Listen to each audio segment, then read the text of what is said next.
Ladies and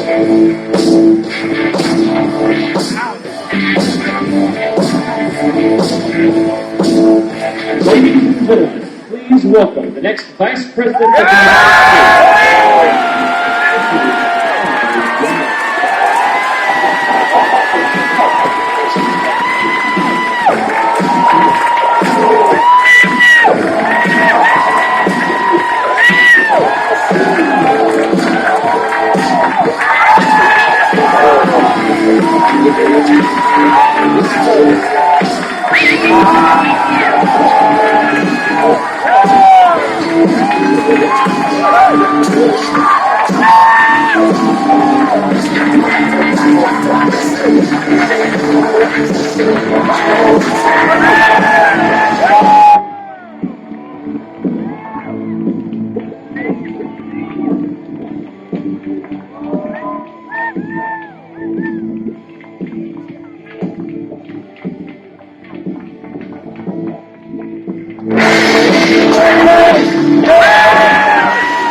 microphone, excuse me. How are you?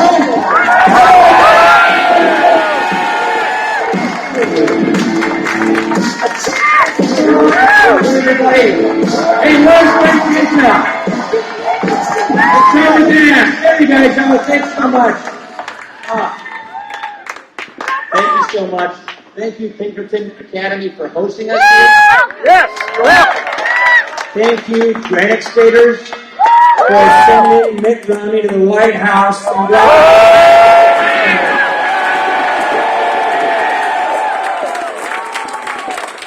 It's so great to be back here. This is a beautiful place, a beautiful state, and I brought my beautiful wife with me as well. She's here with my sister and brother-in-law. They live right over the border in Boston. I don't know if that's a good thing or not. But my sister lives in Boston, and she works for Dunkin' Brands, and that is good coffee. And you're a fantastic congressman. Frank Kent and I work together on the Budget Committee. This man knows how to balance a budget, knows how to cut spending, knows fiscal responsibility. And one of those leaders who's helping us do this is Charlie Bass as well.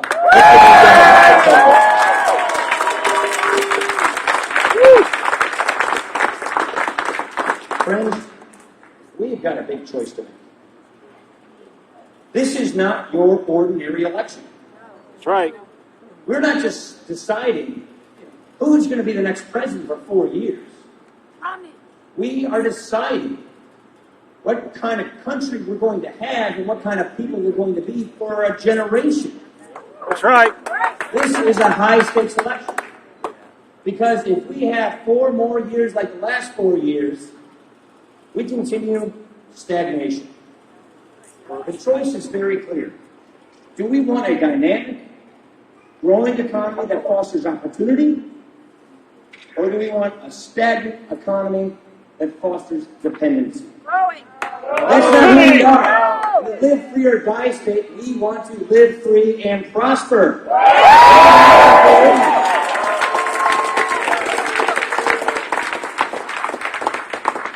When President Obama came into office, he inherited a tough situation. There are no two ways about it. But the problem is, the Obama economic agenda failed, not because it was stopped. It failed because it was passed. Don't forget this. He came into office with one-party rule, the ability to pass everything of his choosing. And he did that. Remember the stimulus. Remember the idea that if we just borrow $831 billion, spend on all these various pet projects and interest groups, they said that unemployment would never reach 8%. We'd be growing at about 4% a year right now. Unemployment has been above 8% for 43 months. Our economy just last quarter crawled at 1.3%. What's worse are all these promises, cutting the deficits, growing the economy, bringing people together in a bipartisan fashion. I won't even get into the oceans and the tides. I've heard that one, though. All these promises were made, and the idea of hope and change. Right. And people, it sounded pretty good. But when the rhetoric went aside and the time to act occurred, the ideas are the old ideas that have failed time and again. You see, borrowing and spending and regulating and taxing and money printing, all of these things do not lead to prosperity.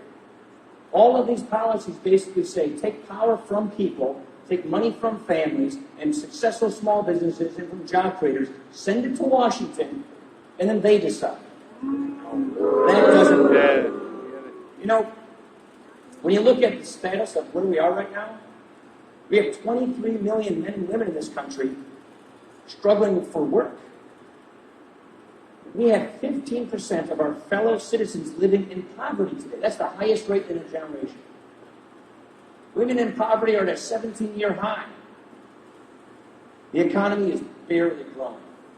And the president, he has no ideas for how to grow again. He's basically saying, I want to do more of the same. I want another round of stimulus with a big tax increase on job creators on top.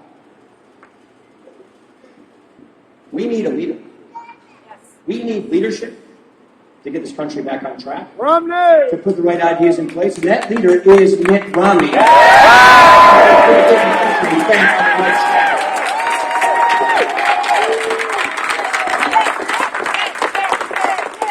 Very rarely do we see a situation where the man in the moment meets so well. This is a man who, through all of his accomplishments, has shown one thing: decisive, principled leadership. And that's the kind of man we need.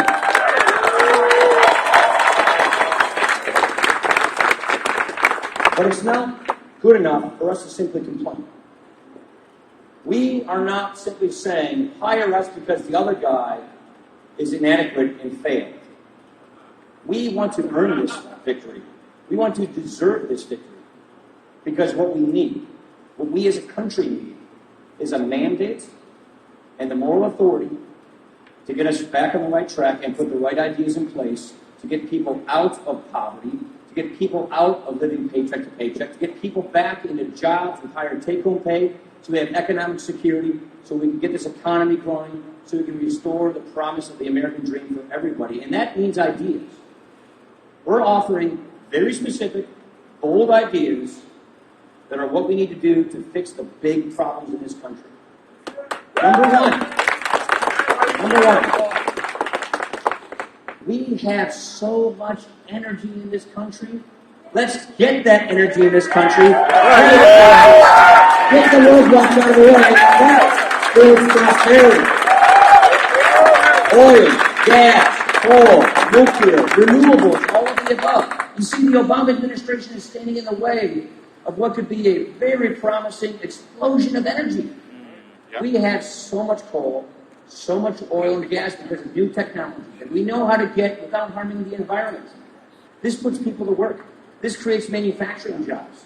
This helps everybody because it lowers gas prices. It lowers the cost to heat your home in the winter, to cool it in the summer, the electricity we pay. That means your paycheck goes farther.